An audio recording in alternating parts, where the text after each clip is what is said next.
जय गुरु जी के श्री चरणों में कोटि कोटि प्रणाम।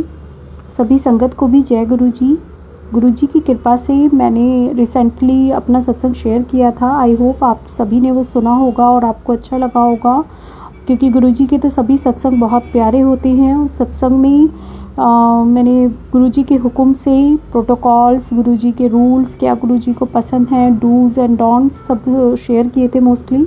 और अगर आपने वो सत्संग नहीं सुना है तो प्लीज़ सुनिए और गुरु जी की इमेंस ब्लेसिंग्स लें और वो सत्संग सेवा शेयर करने की सेवा करें, जिससे गुरु जी का वो सत्संग सभी संगत को मिले और गुरु जी के बारे में और सारी बातें पता चलें और ढेर सारी ब्लेसिंग्स मिले। इसी विनती के साथ आप सत्संग पूरा सुने और पूरा ध्यान पूर्वक सुने और सभी संगत को, नॉन संगत को सेंड करें, जिससे गुरु जी सभी के कष्ट दूर करें और सभी को कृपा मिले। इसके लिए इसी विनती के साथ मैं सत्संग स्टार्ट करती हूँ गुरु जी के दिव्य मंत्र के साथ। ओम नमः शिवाय, शिव जी सदा सहाय। ओम नमः शिवाय, गुरु जी सदा सहाय। ये रिसेंट सत्संग है। रिसेंट एक्चुअली दिव्या भाग 94 सत्संग ऑलरेडी आपने सुना हुआ है। उसका पार्ट सेकंड कुछ रह गया था, तो वो लास्ट वीडियो में मैंने शेयर किया था। आप डिस्क्रिप्शन बॉक्स से भी देख सकते हैं, अदरवाइज़ प्लेलिस्ट बनी हुई है दिव्याभा नेम से, तो आप वहाँ से भी फैच कर सकते हैं और सत्संग सुन सकते हैं। सो ये सत्संग सुमित और सुमित अंकल और छवि जेठरा आंटी का था दिल्ली से। तो सत्संग 94 पार्ट 2। जय गुरु जी, शुक्राना गुरु जी। कार्य रोग से मुक्ति। एक बार अपने कार्य में मुझे अनेक समस्याएं आ रही थी, फलस्वरूप हम पूरी रात जागे रहते थे। मुझे अत्यधिक अम्लता और अनिद्रा रोग हो गए। मैं छुट्टी भी नहीं ले सकता था। यह पूरे एक सप्ताह तक चलता रहा। अगले सप्ताह जब मैं सोमवार को प्रातः जगा तो मेरे दाएं पैर में एक विचित्र समस्या उत्पन्न हो गई थी। मैं उसे 100 डिग्री से अधिक की मुद्रा में नहीं संभाल पा रहा था। जब भी मैं उसे उठाता था वह बेजान सा गिर जाता था और उसके स्नायु खींच नहीं पा रहे थे। पहले तो प्रतीत हुआ कि यह अस्थायी शिथिलता है, पर जब पूरे दिन ऐसा ही रहा तो कोई बड़ी समस्या होने के आसार लगने लगे। मुझे अपने कार्यालय से छुट्टी लेनी पड़ी, क्योंकि मैं ठीक से चल भी नहीं पा रहा था। चलने के लिए मुझे उस टांग को खींचना पड़ रहा था। मैंने छुट्टी के लिए निवेदन किया तो वह तुरंत स्वीकृत हो गई। पिछले सप्ताह की व्यस्तता को देखते हुए यह असंभव लग रहा था। अगले कुछ दिनों में मैंने चिकित्सालयों के चक्कर काटे, जहां अनेक स्नायु विशेषज्ञों के अनेक परीक्षण हुए। यद्यपि सब परिणाम सामान्य आए, समस्या फिर भी शेष थी। आश्चर्यजनक रूप से ऐसे समय मैं स्कूटर और कार चला सकता था। अपनी पत्नी को कुछ किलोमीटर दूर उसके कार्यालय तक छोड़ने के लिए यह मैंने किया भी, क्योंकि जब मेरे पैर का कोण 100 डिग्री से कम होता था मैं अपने रुग्ण पैर से काम ले सकता था। वह ब्रेक और गति नियंत्रित करने के लिए काम में लाया जाता है। समस्या की गंभीरता और चिकित्सालयों में परीक्षण आदि करवाने के कारण मेरा मन कार्य संबंधी तनाव से हट गया। 3 सप्ताह के उपरांत मैंने फिर से कार्यालय जाना आरंभ किया। अब मैं मानसिक व शारीरिक रूप से स्वस्थ था। वह समस्या कैसे आई और कहाँ चली गई, इसका कुछ पता नहीं चला। समस्या का कभी निदान नहीं हो पाया और उसका कोई उपचार भी नहीं हुआ था। इस शारीरिक समस्या से वास्तविक समस्या का अंत हो गया। गुरु जी को ही ज्ञात है कि हमारी समस्याओं को कब और कैसे अंत करना है।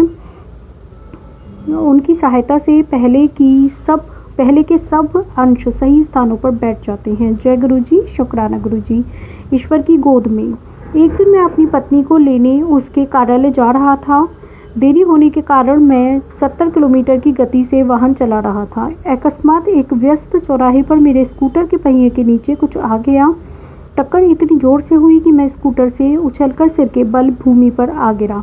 तीव्र गति के कारण मेरे कंधे और सिर पर पूरा वजन आया और मैं स्कूटर सहित काफ़ी दूर तक घिसटता चला गया। उठने की स्थिति में आने पर मैं टैक्सी लेकर घर वापस आ गया। केवल मेरे पैर पर कुछ खरोंचें आई थीं और मेरे कंधे की हड्डी टूट गई थी। सिवाय इसके मैं ठीक था। इन चोटों को ठीक होने में मात्र 1 सप्ताह का समय लगा। गुरु जी की कृपा और सुरक्षा स्पष्टतः दृष्टिगोचर थी। यद्यपि दुर्घटना कार्यालय से लोगों के लौटने के समय एक अति व्यस्त चौराहे पर हुई थी। उस समय वहां पर कोई अन्य गाड़ी नहीं थी। जिस प्रकार से मैं भूमि पर गिरा था उससे सिर पर भयंकर चोटें आनी चाहिए थी या फिर मेरी गर्दन टूटनी चाहिए थी जिससे मौत हो सकती थी, किंतु मेरे मुंह पर एक खरोंच तक नहीं थी। जितनी दूर तक स्कूटर मेरे साथ घिसटता गया उस बीच में तेजी से आती हुई कोई अन्य गाड़ी स्कूटर से टकराती या फिर सड़क पर बने हुए मार्ग विभाजक से मेरा सिर या शरीर टकराता, पर ऐसा कुछ नहीं हुआ। अंत में कंधे की टूटी हड्डी का 1 सप्ताह में ठीक हो जाना चमत्कारिक ही कहेंगे। इस घटना के 1 सप्ताह के पश्चात ही हमें अपना घर बदलना पड़ा था। जब मेरे माता पिता बाहर थे, मेरी पत्नी और मुझे घर का पूरा भारी सामान हिलाना और उठाना पड़ा था। मेरे कंधे ने उसका बोझ सरलता से उठा लिया। गुरुजी की सुरक्षा सबको अचंभित कर देती है। इससे पहले कि हमें विपत्ति का आभास हो, गुरुजी उससे सुरक्षा का प्रबंध कर देती हैं। या तो उस समस्या की गंभीरता कम हो जाती है अथवा उस समस्या का हमें कभी आभास ही नहीं होता। जय गुरुजी, अनंतम अनंतम शुक्राना गुरुजी। असुमित सुरक्षा पुनः बचाव। एक दिन मेरी पत्नी और मैं घर से कार्यालय के लिए निकले। हर बार की भांति मैं जल्दी में था और बहुत तेजी से गाड़ी चला रहा था। मार्ग सीधा होते हुए उस पर यातायात न के बराबर था। अचानक मेरे आगे स्कूटर सवार ने किसी से बात करने के लिए अपना स्कूटर रोक लिया। उसको पता नहीं था कि उसके पीछे गाड़ी आ रही है। यद्यपि मैंने ब्रेक लगाया, कार फिसली और स्कूटर पर जा लगी। वह व्यक्ति स्कूटर से उछलकर हमारी कार के सामने वाले शीशे पर आ गिरा। किनारे पर लाकर उसे घास पर लिटाया गया। उसे कमर में बहुत चोटें आई थीं और वह ठीक से बैठ भी नहीं पा रहा था। बाह्य रूप से केवल उसके सिर पर कोई एक छोटा घाव लगा था। हम उसे निकट के एक चिकित्सालय में ले गए जहां उसके एक्सरे व अन्य परीक्षण किए गए। मैं गुरुजी से उसको स्वस्थ रखने की विनती कर रहा था क्योंकि उसे गंभीर चोट आने पर जटिल परिणाम हो सकते थे। मेरी प्रार्थना का उत्तर परिणामों के साथ आया। चिकित्सकों ने कहा कि उसे कोई भी गंभीर चोट नहीं आई थी, परंतु इस दुर्घटना के सदमे से बाहर निकलने के लिए उसे कुछ विश्राम की आवश्यकता थी। उसी दिन उसे चिकित्सालय से छोड़ दिया गया। एक बार पुनः मुझे बचाने के लिए गुरुजी को हार्दिक धन्यवाद देते हुए मैं भी वहां से निकल गया। अब मेरी पत्नी छवि के नौकरी के बदलने के अनुभव और हमारे बच्चों अर्जुन और गौरी के जन्म के संस्मरण उसी के शब्दों में। जय गुरुजी, शुक्राना गुरुजी। 48 घंटों में मुझे नौकरी मिली। मार्च 2005। मैं अपनी नौकरी से प्रसन्न नहीं थी। पिछले 2 वर्षों से मैं कोई अन्य नौकरी ढूंढती रही थी। बिना कारण देर तक कार्य, बुरा वातावरण और प्रशंसा का अभाव वहाँ की परंपरा बन गए थे। एक बृहस्पतिवार को तंग आकर मैंने छुट्टी कर ली। मैंने गुरुजी से नई नौकरी के लिए विनती करी। अचानक शाम को मैंने इंटरनेट पर नौकरियां ढूंढने का मन बनाया और हम सुमित के कार्यालय चले गए। उसी समय मुझे गुरुजी के समीप होने का आभास हुआ। कार्यालय जाते हुए मार्ग में मेरी एक सहेली का फ़ोन आया कि नोएडा में उसके कार्यालय में कुछ रिक्त स्थान हैं। मैंने कार में लगे हुए गुरुजी के चित्र की ओर देखा तो ऐसा लगा मानो वह मुस्कुरा रहे हैं। सुमित के कार्यालय पहुंचकर मैंने अपना विवरण उसको भेज दिया। अगले दिन ही वह वहां से शनिवार को होने वाली लिखित परीक्षा और साक्षात्कार के लिए बुलावा आ गया। क्योंकि वहां जाने के लिए केवल आधा दिन शेष था और पढ़ने के लिए बहुत कुछ था, मैंने सुमित को मेरी परीक्षा लेने के लिए कहा। सुमित ने 1 घंटे से कम समय में मेरी परीक्षा ली और 1000 प्रश्नों में से मात्र 10-15 प्रश्न पूछे। उसके बाद जब मैंने उससे पूछा कि क्या मैं उत्तीर्ण हो गई थी, उसने हाँ में उत्तर दिया। मुझे लगा जैसे यह उसकी वाणी न होकर गुरुजी की हो जिन्होंने हाँ कहा। वहाँ पर लिखित परीक्षा में उत्तीर्ण परीक्षार्थी ही साक्षात्कार के लिए बुलाए जाने थे। लिखित परीक्षा के समय मेरे कंप्यूटर के स्क्रीन पर शिव का चित्र था। मैंने उसे गुरुजी का आशीर्वाद माना और सरलता से उसमें सफलता प्राप्त कर ली। साक्षात्कार में मेरे विषय में संबंधित प्रश्न पूछे जाने थे। आश्चर्य की बात थी कि मेरे से वही 10 से 15 प्रश्न पूछे गए जो सुमित ने पिछली रात पूछे थे, जबकि अन्य अभ्यर्थियों का साक्षात्कार 1-1 घंटे तक चला। मुझे 15 मिनट में ही नौकरी मिल गई। न केवल यह, मेरा वेतन भी दुगना कर दिया गया। यहाँ का वातावरण भी अधिक आरामदायक था। इस अवधि में सुमित बाहर मेरी प्रतीक्षा कर रहे थे। मेरे आते ही उन्होंने पूछा, तुम्हें नियुक्ति पत्र अभी मिल गया है या सोमवार को देंगे? उसे सुनाकर मैंने सुमित को पूरी बात बताई। नास्तिक के लिए यह भले ही संयोग की घटना हो, किंतु मुझे पता है कि गुरुजी की मेहर के कारण ही मुझे 48 घंटों में नई नौकरी मिल गई। न केवल मैं पिछली नौकरी की घुटन से निकल पाई, मुझे ऐसी नौकरी मिली जो हर दृष्टि से पिछली नौकरी से कहीं अधिक अच्छी थी। जय गुरुजी, अनंतम अनंतम शुक्राना गुरुजी। जीवन में जुड़वा जुड़वे आशीर्वाद। विवाह के 2 वर्ष बीतने पर हमने परिवार को बढ़ाने की बात सोची। जब हमें सफलता नहीं मिली तो हमने चिकित्सकों की सहायता ली। पहला बुरा समाचार था कि कुछ समस्या अवश्य है। कई चिकित्सकों के दर्शन और उपचार, आयुर्वेद, औषधि सेवन और अनेक परीक्षणों के पश्चात दुखद परिणाम सामने आए। मेरी समस्या के कारण मेरे गर्भ धारण करने की संभावना 25% थी। मेरे पति के परिणाम और भी प्रतिकूल थे।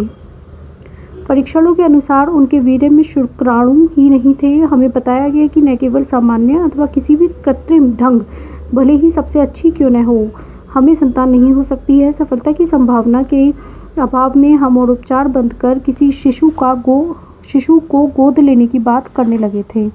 परंतु अभी समय सब समाप्त नहीं हुआ था। गुरुजी ने हमें उपचार कराते रहने के लिए कहा। 2006 में नववर्ष की पूर्व संध्या को गुरुजी ने मुझे कहा, जा तेनू दवाई दिती, और हमने उसी दिन से उपचार आरंभ कर दिया। यह सरल नहीं था, किंतु गुरुजी ने हर कदम पर हमारी सहायता करी। शारीरिक या आर्थिक कष्ट हो, गुरुजी ने सदा अपनी दया हम पर बनाए रखी। 13 फरवरी मेरे जन्मदिन के अवसर पर परीक्षण के परिणाम के रूप में शुभ समाचार आया। 26 फरवरी 2006 शिवरात्रि के दिन मुझे रक्तस्राव हो गया। सुमित ने गुरुजी का चित्र मेरे किनारे रखा, जिससे मुझे कुछ शांति मिली और मैं 1 घंटे के लिए सो गई। शाम को मेरे देवर हितेश ने बड़े मंदिर से फ़ोन पर कहा कि मेरा नाम आरती में है और हमें वहाँ पर समय पर पहुँचना आवश्यक है। यह सुनकर मेरी आंखों में आंसू आ गए। गुरुजी अपनी संगत के प्रत्येक भक्त का कितना ध्यान रखते हैं। यद्यपि मेरी चिकित्सिका ने पूर्ण विश्राम करने के लिए कहा था, यहाँ तक कि शौचालय तक जाने की भी मनाही थी। मैं पूरे दिन वेदना में ही रही थी। इस एक फ़ोन से मेरे शरीर में अभूतपूर्व स्फूर्ति आ गई और हम तैयार होकर ठीक आरती शुरू होने से पूर्व बड़े मंदिर पहुंच गए। चिकित्सिका ने पूर्ण विश्राम की अवधि में अपने पास आने के लिए भी मना किया था, क्योंकि यह हानिकारक हो सकता था। हम कुछ दिन के पश्चात उसके पास गए। मेरा परीक्षण करने के बाद चिकित्सिका का रंग उड़ गया। उसने कहा कि रक्तस्राव अत्यंत भयंकर हुआ था। गर्भनाल अलग हो गई थी, किंतु दोनों शिशु सही थे। यह गुरुजी का ही एक चमत्कार था। हमने उसे यह नहीं बताया कि उस दिन बड़ा मंदिर जाने और आने के लिए 80 किलोमीटर की यात्रा भी की थी। इस घटना के पश्चात मुझे तीव्र औषधियाँ दी गईं, जिन्हें खाकर मेरा जी मिचलाता था। मैं ऐसी औषधि नहीं ले पाती थी और हर बार उसे खाते हुए गुरुजी से विनती करती थी। शीघ्र ही अधिक औषधियों के कारण मुझ में पीलिया रोग का निदान किया गया। चिकित्सिका को सब अब औषधियाँ बंद करनी पड़ी। गुरुजी, एक बार फिर आपका हार्दिक धन्यवाद। चिकित्सकों ने गणना कर 22 अक्टूबर की जन्म तिथि बताई थी, किंतु गुरुजी के कहे अनुसार उनके वह सुनहरे उपहार जुड़वा 21 सितंबर को ही पैदा हो गए। चिकित्सालय से निकलकर हम उन्हें गुरुजी के आशीर्वाद के लिए एम्पायर स्टेट ले गए। उन्होंने प्रेम से मुस्कुराकर उनको अर्जुन और गौरी नाम देकर गौरवान्वित किया। गुरुजी, हमें पता है कि जो कुछ आपने हमारे लिए किया है उसके लिए हम कभी पूर्ण रूप से आपका धन्यवाद भी नहीं कर सकते हैं। आपके आशीर्वाद के इतने अवसर हुए हैं कि उन सबको लिखना संभव नहीं है। यहाँ पर केवल कुछ विशेष संस्मरण लिखे हैं। गुरुजी के हम हार्दिक आभारी हैं कि वह अपना आशीर्वाद, सुरक्षा और मार्गदर्शन देने के लिए सदा हमारे साथ हैं। जय गुरुजी, अनंतम अनंतम शुक्राना गुरुजी। ये प्यारे प्यारे सत्संग सुमित अंकल और छवि छेठरा आंटी के हैं दिल्ली से। जय गुरुजी, शुक्राना गुरुजी। सत्संग करने में कुछ भी मुझसे गलती हुई हो तो प्यारे गुरुजी और प्यारे संगत जी मुझे माफ़ कर दीजिएगा। ये सत्संग सभी संगत को शेयर करें और गुरुजी की कृपा प्राप्त करें। जय गुरुजी, शुक्राना गुरुजी।